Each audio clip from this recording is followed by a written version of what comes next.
ఈ గెటప్ ఏంటి బాబు గారు? ఎవరన్నా పట్టుకోవడానికి మారు వేషాలు వెళ్తున్నారా? ఏమైంది బావగారు? జ్ఞాన ట్యూబ్ లైట్ వెలిగింది. మీరంతా దూరంగా ఉండండి. ఇక నుండి ఈ దేహానికి బంధుత్వాలు సెంటిమెంట్లు లేవు. మీకు నాకు కనెక్షన్ కట్ అయిపోయింది. నేను వెళ్ళిపోతున్నా. ఎక్కడికండి? హిమాలయాలకి. పర్పస్?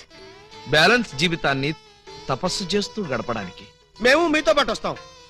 అక్కడికి మీరెందుకు? అక్కడున్న సన్యాసుల దగ్గర దండాలు కమండాలాలు కొట్టేయడానిక?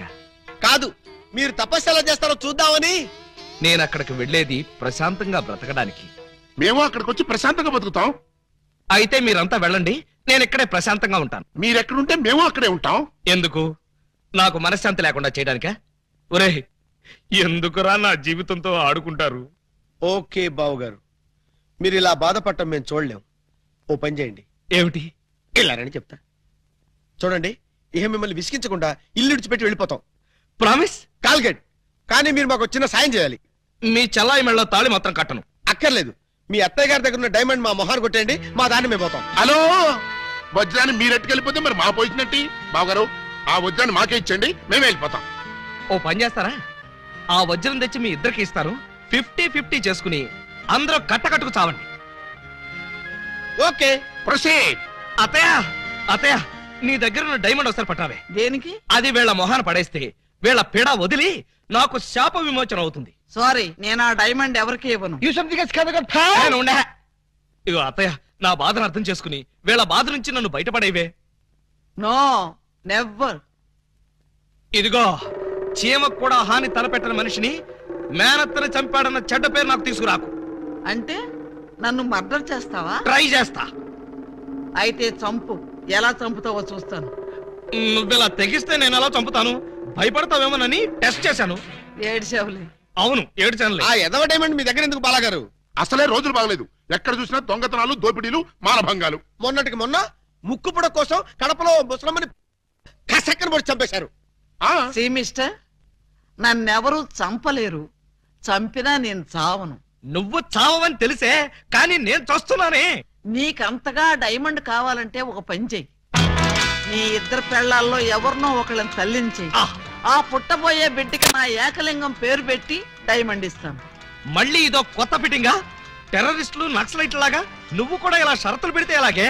పిన్ని గారు పెట్టి ఫిట్టింగ్ బాగానే ఉంది కదా బావగారు. అమ్మాయి, నువ్వు వెళ్ళి తలచరు కట్టుకొచ్చేసాయి. రేయ్, నువ్వు వెళ్ళి బుట్టెడు మల్లెపూలు తీసుకొచ్చేసాయి. అర్జెంట్ గా మా సిస్టర్ కి ఫస్ట్ నైట్ జరిపించేసి 9 నెలలు తిరక్క ముందే ఏకలింగం బాబాయిని మా పిన్ని గారి చేతిలో పెట్టేస్తా. బుట్టలో నా మల్లె పువ్వు. ఆల్రెడీ ఏకలింగం బాబాయ్ మా చెల్లెలు కడుపులో ఉన్నాడు. పొద్దున్న లేవగానే మా చెల్లెలు బుడక్ బుడక్ మీద 2 సార్లు మాత్రం కూడా చేసుకుంది. ఏమ్మా, నిజమా? అబ్బే, అవి ఉత్త పై చెప్పవంతులు పిన్ని గారు. పై చెప్పవంతులా? మరి కాకపోతే ఒక్క ఫస్ట్ నైట్ సీన్ తోనే గర్భవతి అయిపోద్దా? అవకపోతే ఇప్పుడు అవుద్దండి. బావగారు, ఎలాగూ మా సిస్టర్ తో శోభనం సెక్షన్ పూర్తయిపోయింది కాబట్టి ఈ సంసారం కంటిన్యూ చేసేయండి. బాబు, తాళి కట్టకుండా సంసారం చేస్తే వ్యభిచారము అవుతుంది కానీ సంసారం అవదు. అంటే మా చెల్లెలు వ్యభిచారంటావా?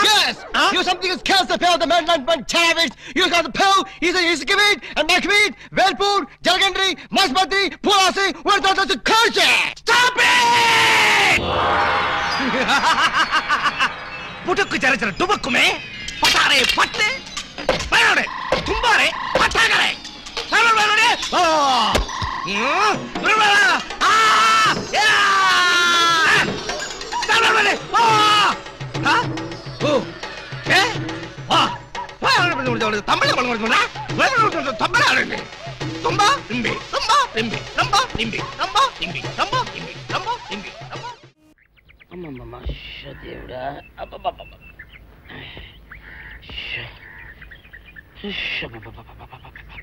వచ్చావా?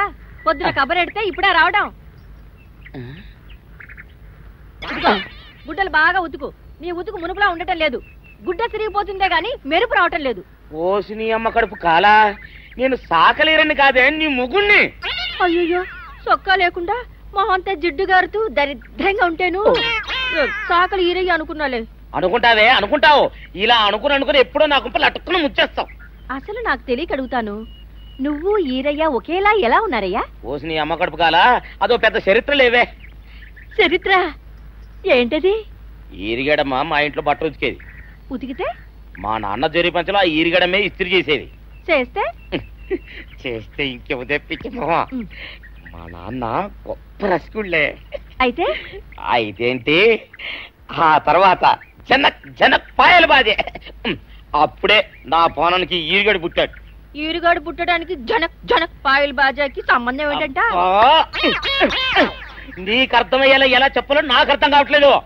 సరే వెళ్ళి మధ్యలో పెట్టరాబా. తీసుకొస్తాలే. ఏది అర్థమయ్యేలా చెప్పవు చెయ్యవు. చెప్తా.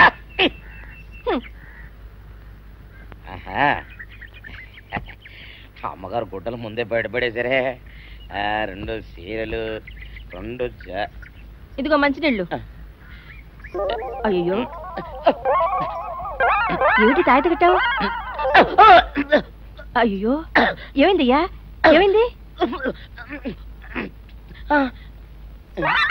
ఓసిని అమ్మగారు చాలా ఎవరితోనే నువ్వు మాట్లాడుతున్నావు? అయ్యో నువ్వు అక్కడ ఉన్నావా? నువ్వు ఏరియవా? నువ్వు అనుకున్నావా? ఇలా అనుకుని ఎప్పుడో నా గొప్ప కొల్లేరు చేసేస్తావే. ఆ మాత్రం ఎలక్కి ఏనుకి తేడా తెలీదా? అంటే నేను ఏనుగునా? కాదు ఎలక. నీది ఎలక నలుపు, ఇది ఏనుగు నలుపు. నీ అబ్బ నువ్వు కాదండి, మీ మూలంగానే వచ్చింది. నేను సొక్క వేసుకుని వచ్చా మీ కొంప కొల్లేరు అవుతుందంటే ఈసారి సొక్క ఇప్పుకొని వచ్చాను. మరి మీరు ఎందుకు ఇప్పినట్టు? ఈసారి ఇప్పుకోకండి. ఏం కూసావురా? నిన్ను అడిగి నేను సొక్క ఇప్పాలా? నిన్ను ఎలా నువ్వు లోపల తగలడా?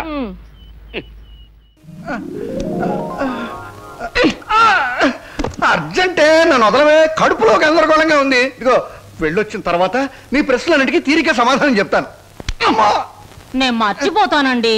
నాకు సమాధానం చెప్పిన తర్వాత మీరేమైనా చేసుకోండి. ఎన్టీ రామారావు నటించిన మొదటి చిత్రమేది? రంగుల చిత్రమేది? రాజుగా నటించిన చిత్రమేది? పేదగా నటించిన చిత్రమేది? దొంగగా నటించిన చిత్రమేది? విలన్ గా నటించిన చిత్రమేది? ఏ చిత్రం ఎన్ని రోజులు ఆడింది? అందులో ఫెయిల్యూర్స్ ఎన్ని, సక్సెస్ ఎన్ని చెప్పకండి చూద్దాం.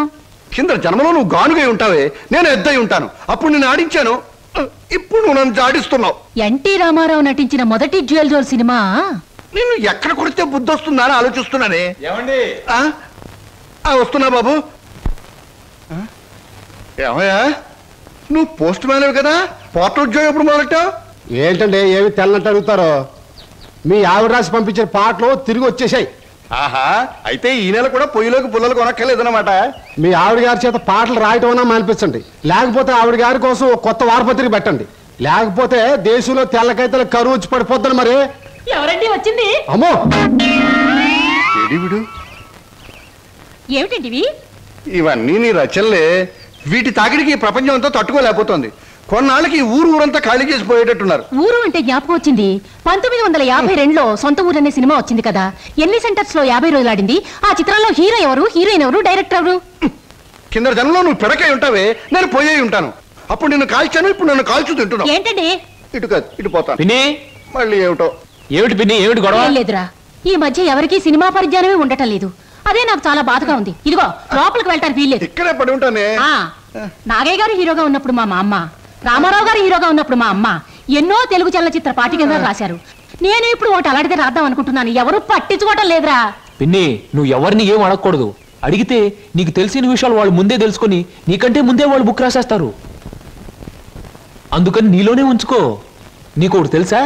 నీ బుక్ కవర్ పేజ్ బొమ్మ బాపు గారి చేత వేస్తున్నాను. ఫ్రంట్ పేజ్ ఏమిటో తెలుసా? ఏమిటి? రమ్ పమ్. చాలా బాగుందిరా.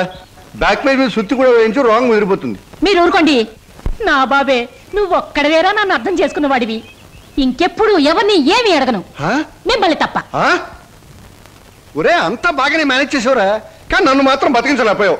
మీ పిన్ని బాబాయ్, పిన్ని ముందు నువ్వేమన్నాను, పిన్ని వెళ్ళాకన్నావా? నేను ఊరుకోను. ఓహో, నువ్వు దాని పార్టీ కదా. అవును, పిన్నంటే ఎవరనుకున్నావు? మా అమ్మ.